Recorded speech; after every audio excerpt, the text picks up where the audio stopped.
Today I'll be talking about my visit to Museo de Arte e Historia de Guanajuato.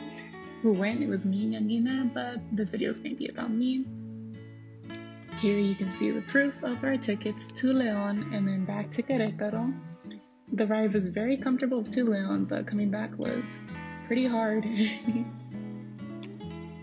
Here you can see a couple photos of me and Yanina. We woke up early after only sleeping a few hours.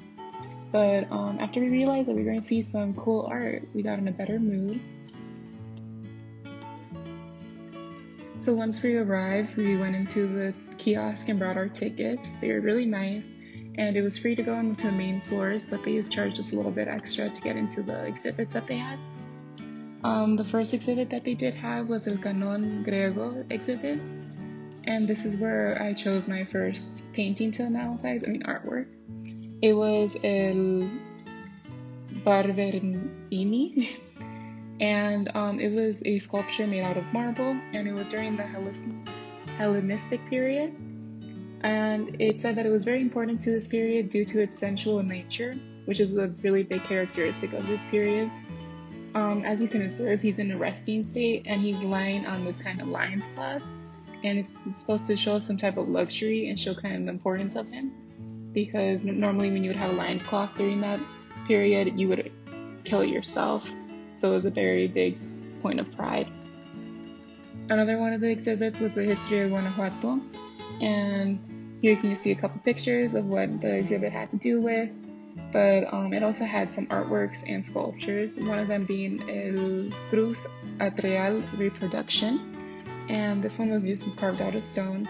But I found this one interesting because it really featured about the things that the Spanish and the people that were currently occupying Mexico, the indigenous people, found important.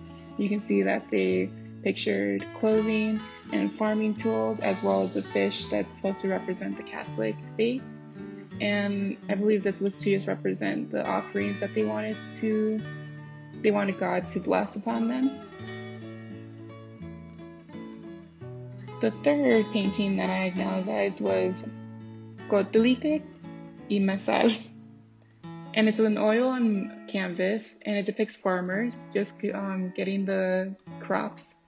But if you look closer, you can see that there's a stone object in the background, and I believe that's also to represent gods, which was very prominent in the indigenous communities, and they would often have little statues, or they would just pray to them to make sure that they would have a good crop season.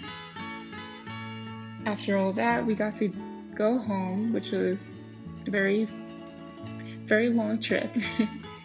But some extra photos we have is Capilla de la Virgen Santísima, which was made out of plexiglass, and the only thing that was actually a piece of art was the centerpiece, which I found very cool.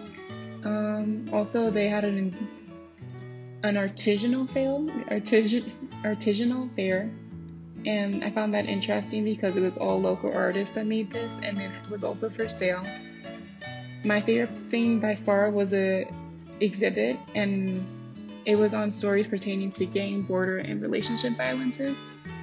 And I found this interesting because it pictured all the people that were going through this and their story. And they also had this thing where you could walk in, and you were just facing a train to represent crossing the border and boarding La Bestia, which is something that's very important to cross the border for the US. Overall, I really enjoyed this exhibit, all the exhibits we went to, and I found it refreshing to see local artists being represented as well as famous artists. We found some Diego Rivera paintings as well, and I found this very educational.